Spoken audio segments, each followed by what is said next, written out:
Debut heroine of the year 2023కి గాను baby చిత్ర నటి వైష్ణవి చైతన్య ఎంపికయ్యారు. ఆవిడ అవార్డు తీసుకోవడానికి వచ్చారు. First of all congratulation. Thank you so much అండి. సో యాక్ట్రెస్గా మీకు మంచి గుర్తింపు ఉన్నా సరే బేబీ చిత్రం అనేది మీ కెరీర్లో ఒక మైల్ స్టోన్గా చెప్పొచ్చు. సేమ్ టైం తెలుగు ప్రేక్షకులకి మా తెలుగు అమ్మాయి అన్న ఫీల్ కూడా వచ్చింది. So how was the journey of baby? చాలా చాలా బాగుందండి. బేబీ రిలీజ్ అయ్యి ఇన్ని రోజులు అయినాక కూడా మాకు మా సినిమాకి మా పాటలకు కూడా అంతే లవ్ ఇస్తున్నారు జనాలు.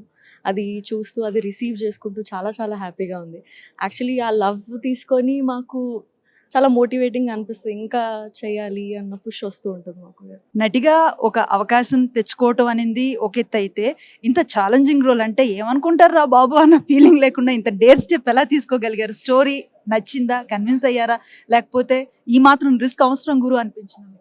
నాకు డెఫినెట్గా స్టోరీ నచ్చిందండి. అండ్ మా డైరెక్టర్ గారు కూడా చాలా ఎమోషనల్గా అండ్ అదంతా ఈ జనరేషన్కి సంబంధించిన స్టోరీ కదా. సో నాకు చాలా నచ్చింది. అండ్ నాకు అనిపించింది చాలా ఛాలెంజింగ్ రోల్ చేస్తే బాగుంటుంది అని.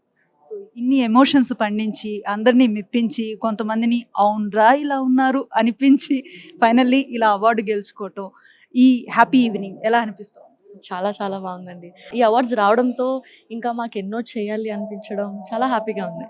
సో మీ జర్నీ ఎలా ఉండబోతోంది? నెక్స్ట్ చూసాం టిల్లు తోటి కూడా ఒక ట్రైలర్ని, చాలా మ్యాడ్గా అనిపించింది, క్రేజీగా అనిపించింది, ఇద్దరు సరిపోయిన జత అనిపించింది. నెక్స్ట్ మీ జర్నీ ఎలా ఉంది? నెక్స్ట్ ప్రాజెక్ట్స్ ఏంటి? ఇప్పుడు యాజ్ ఆఫ్ నౌ జాక్ వస్తుంది. అది అయిన తర్వాత మళ్ళీ మీకు అప్డేట్స్ ఇస్తాను. Sure. Wish you all the success, all the best. Thank you ma'am. Thank you.